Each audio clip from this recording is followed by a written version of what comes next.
This is a part 3 of now a series of videos I made in which I review community hero ideas from the Deadlock forums. You can find the first 2 parts on my channel. And let me remind you that I rate those concepts based on 2 metrics. One is how much I personally like the idea and design of a character, and 2 is how big is their chance of actually getting added to the game, or at least the chance of devs taking inspirations from those community designs. As a side note, some people in the comments were asking how to access those forums. For that you have to press escape while in Deadlock and click on this button, which will send you to the register page. That's the only way to make an account. And as usual, I leave all the links to original posts in the description. Let's get to our first concept. The first character I will be reviewing today is the Operator and the Ghost in the Phone Lines by Amber Ansdell Art, a ghostly killer in the phone lines. She's ready to connect you. When Beverly discovers the ghost of a serial murderer trapped within her telecom operating system, she decides to harness his penchant for violence for the greater good. If only she didn't have to work a 9 to 5. The Operator is a telecommunication worker lady who apparently got a stand. She doesn't have any extensive backstory written about her, but what I find interesting is the reference section the author included here, in which they describe where they got the inspiration from. I think Deadlock operates in this neat pulp horror space, where there's quite a bit of camp yet plays itself completely straight. I want to pull inspiration from a classic horror trope that I felt was recognizable and create a character that could only exist in a world like Deadlock's. The call is coming from inside the house, or there was a ghost on the telephone this whole time, has always been a classic horror hallmark for me, and something I wanted to explore. Pulp horror / noir in general is a favorite of mine. It's tongue-in-cheek yet horrific and weighty in the right context. Overall, it's that energy I'd like to incorporate in my own work. Here they also explain that the vibe of the Operator was inspired by women who played a significant role in the history of telecommunication and all the clunky analog tech they had to work with back in the time, around 1950s or 1960s. I think this concept captures the essence of Deadlock extremely well, and I absolutely agree with the author on what Deadlock is trying to do with its setting, combining pulp horror fiction with some retrofuturism. And the Operator does a great job at combining all those concepts, as well as the whole occult mystical side of Deadlock's world. And they haven't even mentioned the concept art itself, which is fucking amazing. And I mean, it's not surprising considering that Amber is an actual professional artist. Okay, the Operator is a very cool concept, but what does she actually do? Well, let's get to abilities. And I need all of you to look in for those explanations, because it might be the most complex kit I've reviewed so far. First, let's take a look at the ability overview section.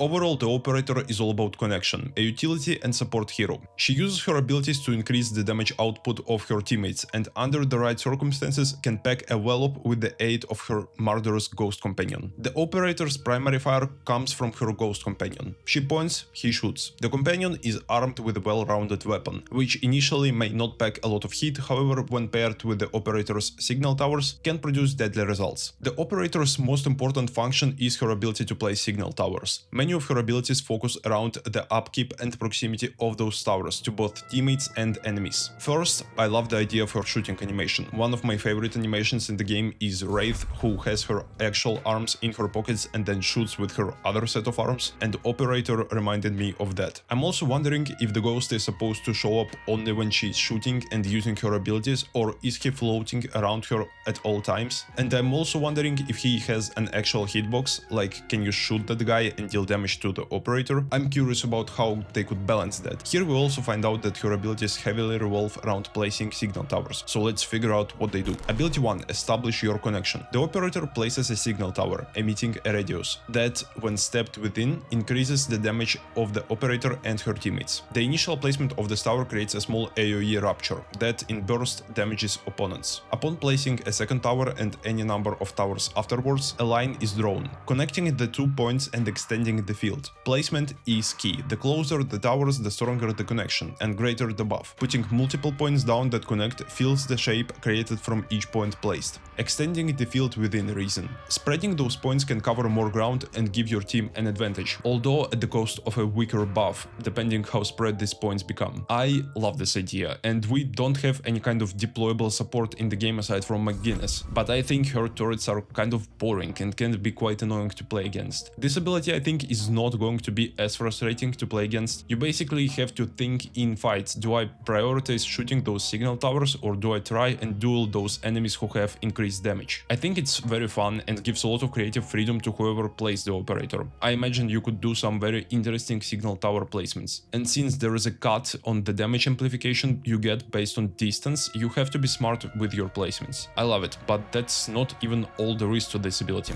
Ability 1 Part 2 Interference. Signal towers have an effect on enemies as well. If caught within range, the opponent will receive a debuff. Signal towers can be destroyed by enemy fire, and each tower has its own health. Signal towers are automatically destroyed at the untimely death of the operator. Similar to Part 1, the stronger the signal, the greater the debuff on opponents. Placement is key. And now Ember's commentary corner. As far what the enemy debuff should be is a bit of a gray area for me. There is a lot of items, abilities, etc. that have mechanics that could work well both thematically and from a gameplay standpoint. Something akin to one of the following: Curse, Withering Whip and Slowing Hex. That said, if there is a debuff you feel would work well, suggestions would also be very appreciated. This is a scarier part of this ability to balance. Getting a damage amp can already be quite strong, but if you also put debuffs on enemies in range, that could be OP, but I guess it depends on how much HP those towers would have though. If they are easy to shoot, this shouldn't be too hard to deal with, but I still feel like cursing or putting slowing hex on enemies in range is a bit much, and maybe something like a more simple fire rate reduction could be just enough for this ability, or maybe devs could come up with some unique debuffs for those towers. Okay, we just looked at one of the more complicated parts of her kit, but ability 2, Call Transfer, is on the simpler side. Sometimes the operator may need a quick getaway after placing a tower.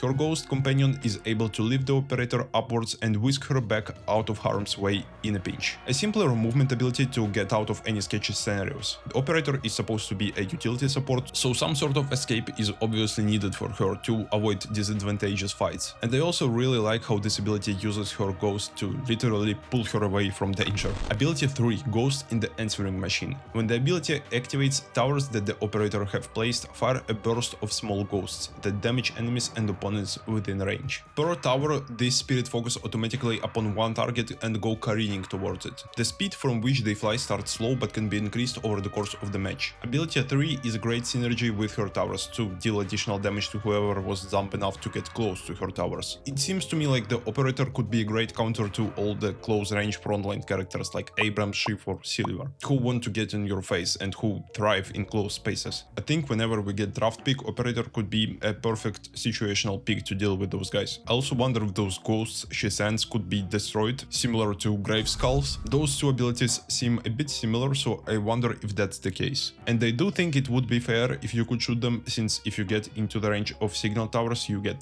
debuffed, which as we discussed could be something like fire rate reduction, and then you get punished even more by not being able to get rid of those ghosts. Ability 4, the ultimate, Killer in the Phone Lines. A minimap appears displaying icons that correspond to the placement and number of signal towers that are on the map, prompting selection. Leaving the operator behind, her ghost companion is then transported to the tower selected. Now supercharged, he auto-locks on opponents and unleashes a torrent of bullets. Due to the companion's increased power, the tower becomes unstable and is destroyed after a short period of time, sending him back to the operator. Hiding a tower behind enemy lines has the potential for a sneaky attack if your tower lay undetected. I love this ultimate for multiple reasons. First of all, it's perfect for her character thematically. A ghost traveling through signal towers to appear at different places on the map is awesome. Second of all, I think this is another ability where you could kind of make a parallel with Graves and her ultimate. It's an ability that you leave somewhere and it could be used to split push lanes or help in fights without you actually being there. But unlike Borrowed Decree, which you just place on the side lane without much thinking, this ultimate requires more setup and thought put into it. As it was mentioned before, operator uses her ghost to shoot bullets, so if you send your ghost somewhere, you are left with no gun basically, at least I imagine that's how it works, which already puts you at a disadvantage, but what you get in return is insane map presence. If you just put a sneaky signal tower somewhere around the enemy walker, you could summon your ghost there whenever the lane is pushed up to take it down and punish the enemy team for not taking care of their waves. So basically something that Graves does, but in a more interesting way,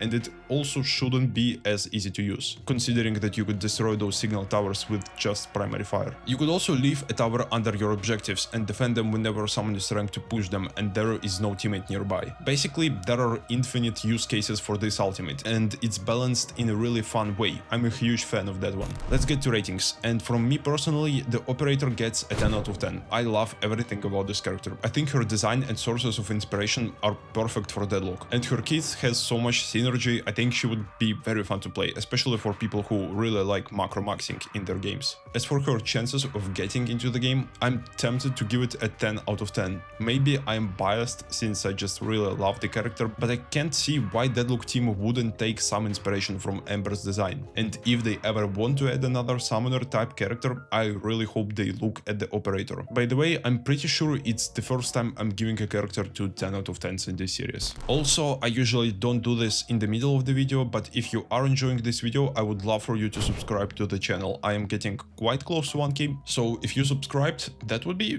quite nice. Thank you. Deadlock's world is filled with all sorts of gods, cryptids and other folklore entities. And just in my previous video we looked at a Wukong character concept. So how about Egyptian Anubis? This is Jackal by Array Soul 1, a museum thief who on the night of the Maelstrom was cursed by the spirit of Anubis to instead become a were-jackal protector of magical Egyptian artifacts. Unfortunately, that's all we got on his backstory, but the idea here is interesting, I think, and I would love to see some Egyptian mythology representation in Deadlock. His appearance is very cool. It's a jackal dog wrapped in bandages and his ears pierce through the head. The weapon seems to be something like a flintlock revolver and a staff. But let's move on to the abilities. Ability 1. Jackal can select any surface in a certain radius from himself and will quickly zip towards it. During this travel period, Jackal cannot shoot but can melee. Upon reaching the surface, Jackal will cling to the wall and enter an alternate fire mode, where he will fire a torrent of spirits from his staff. Jackal can cancel this mode by pressing the jump key, which will act like a dash jump in the direction he's facing. I think it's a very fun idea for a movement ability, sticking to walls like Spider-Man or something, and then shooting enemies with projectile spirits. If this ability could be recasted or have charges, you could probably do some crazy stuff with it, like hopping from one surface to another, and since you probably have to sit in one place to keep shooting, it's not going to be hard to shoot you or stun you out of it, so it doesn't seem too OP or anything. Ability 2. Jackal tethers a player character to himself for a short duration, slightly lowering their bullet resistance. While tethered, the tethered character will drastically lose movement speed the further away from Jackal they get. Jackal can also drag the tethered player by moving further away. It can be paired with ability 1. This ability does sound fun, but it might be extremely strong. It's like a combination of Billy's ultimate and Holiday's lasso, but I suppose if you make it last a short duration, it might not be that bad. However, the part about pairing it with your first ability makes me think you can actually drag someone to your walker like Holiday, so I'm not entirely sure this ability is going to be fun to play against. Ability 3. A self-buff that allows Jackal to see the outline of enemy players through walls from a considerable distance within a conal radius. They will also be revealed on the minimap. If the enemy is nearby, Jackal will also slowly siphon health from them over time. If this ability is vision-based, I think it's quite cool. Siphoning health also sounds like something Anubis powers could provide, so I like how this ability works, but I do wonder if it can siphon your health even through walls, kind of like Ram can sleep you through walls, assuming you are in range. Now the ultimate ability. Jackal summons a sarcophagus that slams into the ground, popping up nearby enemies and dealing damage. The sarcophagus then opens, pulling in nearby enemies and any soul bubbles. Any soul absorbed by the sarcophagus is doubled and distributed to nearby teammates. Disappears after a short duration. I really like the part of this ability that drags people towards the sarcophagus. I think it would be fitting for this ability to also have a health siphon effect, but I am a bit skeptical on the soul generation part of it. I think in MOBAs, whenever there is any ability that messes with the economy, it can quickly turn into a nightmare to balance. If you remember when the last big balance patch dropped and they gave Calico bonus soul generation for kills and assists, it turned her into a snowballing menace that could destroy lobbies. And this ability provides double souls for your entire team, so even using this ultimate to clear waves is extremely valuable. And I don't think it would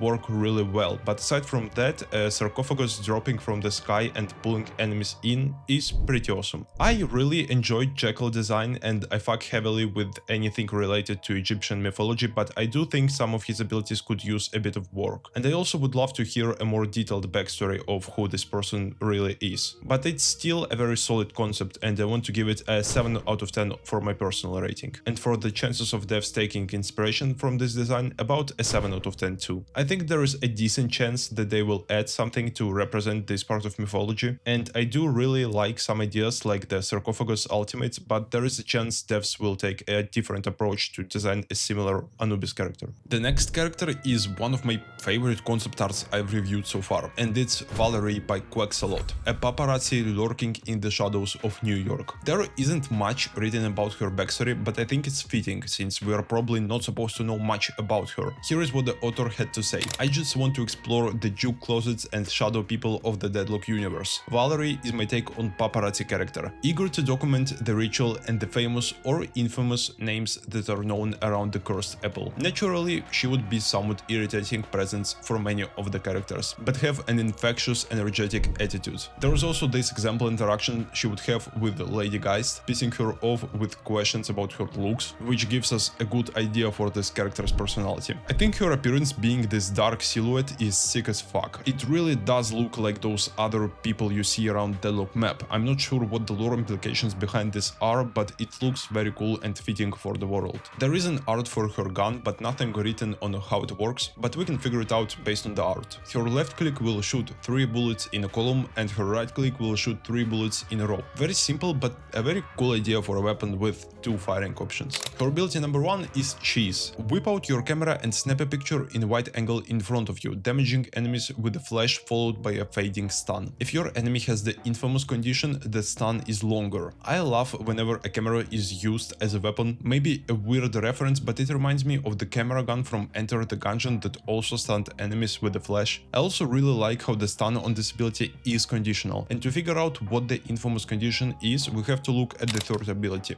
Gossip. So let's skip the second ability for now. Passive. As enemy abilities are used around Valerie, charges of Gossip are built up. Active. Press and release Gossip at an enemy to apply the infamous condition. The infamous condition means Valerie's gun will deal extra damage to enemies and they will suffer additional effects when being attacked by enemies. An enemy also gains the infamous condition if they start a kill streak. Infamous disappears when consumed by abilities. I absolutely love the concept behind this ability. Gaining Gossip charges from Valerie seeing enemies use their abilities around her is a genius way to implement this. And from the gameplay standpoint, I love how it works like a restorative locket and how those charges synergize with the rest of her kit, giving her abilities new properties. Kind of reminds me of Shiv's Rage. But the execution for Valerie is different, and I'm a big fan of that. The ability 2 is Scandalous Slash. Valerie's ethereal pen will flick out an inky rumor in a projectile slash. The orientation depending on how you flick your mouse, damaging the enemy's health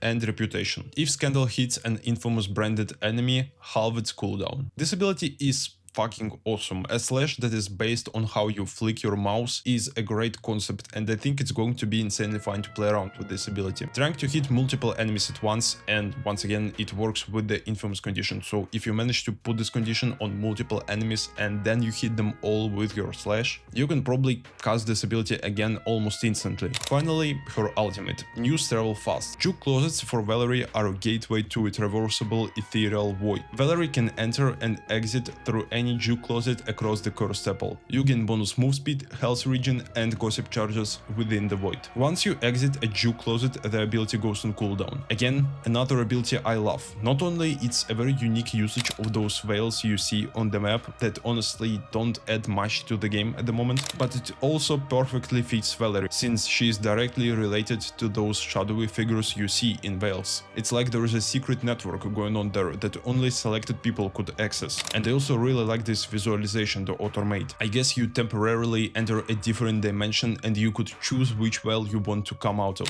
Valerie is sick as fuck. Easily one of my favorites in this series and another character in this video who gets a 10 from me. Now, her chances of getting added are probably not a 10 and more like 8 out of 10, just because implementing her into the game could be a bit more complicated. And I'm not entirely sure what the Deadlock team thinks of those shadowy figures lore-wise, so that concept might just not fit what they have in mind. The last character today is Angel by Void404. a support character with quite an interesting lore. When the Maelstrom shattered the boundaries between worlds, Angel already knew the taste of loss. He was a loyal servant of his patron, her voice among mortals. He spread her fate, found new followers, forged pacts, persuaded, guided, and delivered judgments where mercy was not required. But when she fell, he was powerless. Grief transformed him. The divine light was lost, leaving his eyes blind to the world he once guided. Every step he takes is a shadow of what once shone, a reflection of the patron's absence.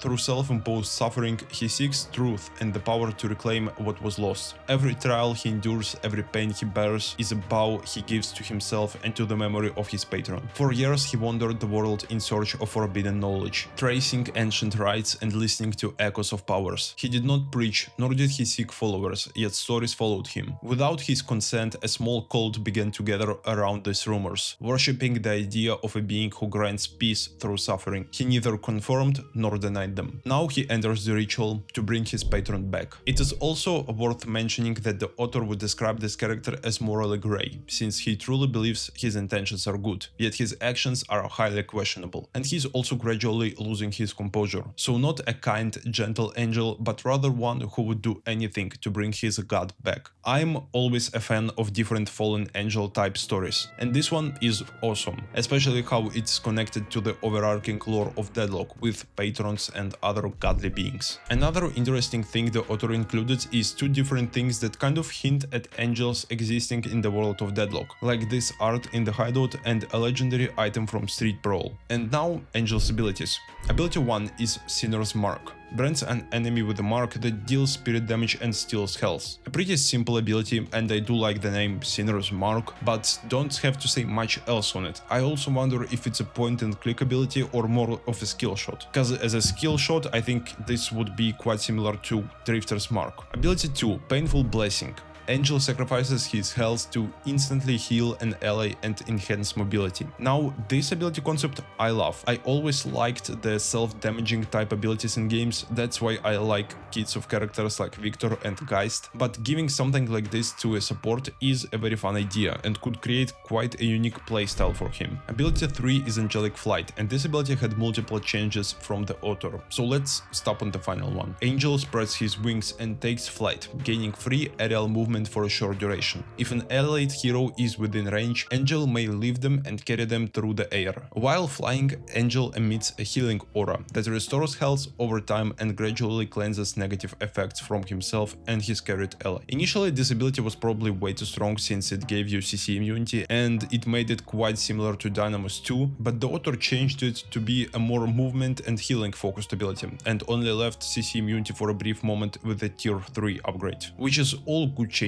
in my opinion, and this final version of the ability fits the character really well. The ultimate ability is called Divine Judgment. Angel ascends into the air and casts down chains of judgment, binding enemies to the ground and disarming them. There is unfortunately no visual concept art for this ability, but in my head it looks fucking sick. I imagine some sort of effect in the skybox and big chains flying from maybe some sort of portals, locking your enemies in place. Obviously, like every support in the game, the ultimate for Angel is supposed to be some sort of control in teamfights, and this Divine Judgment is not similar to what other supports ultimates do, so I give it a thumbs up. But I do wonder how exactly could this ability work in closed spaces. Angel seems like a very fun concept for a support character, and I would love to see some more supports in the game, and I really like his abilities for the most part, especially the ultimate. So I give Angel a 9 out of 10, and I do think there is a decent chance of Deadlock adding an Angel character, especially considering those Angel references the author mentioned, so I would say a 9 out of 10 is deserved for this character. Hopefully they will make a support like that someday. That is it for the video. Thank you all for watching this part, and if you enjoyed this video, you could subscribe and like this video. I will personally write a love letter to your home address if you do that.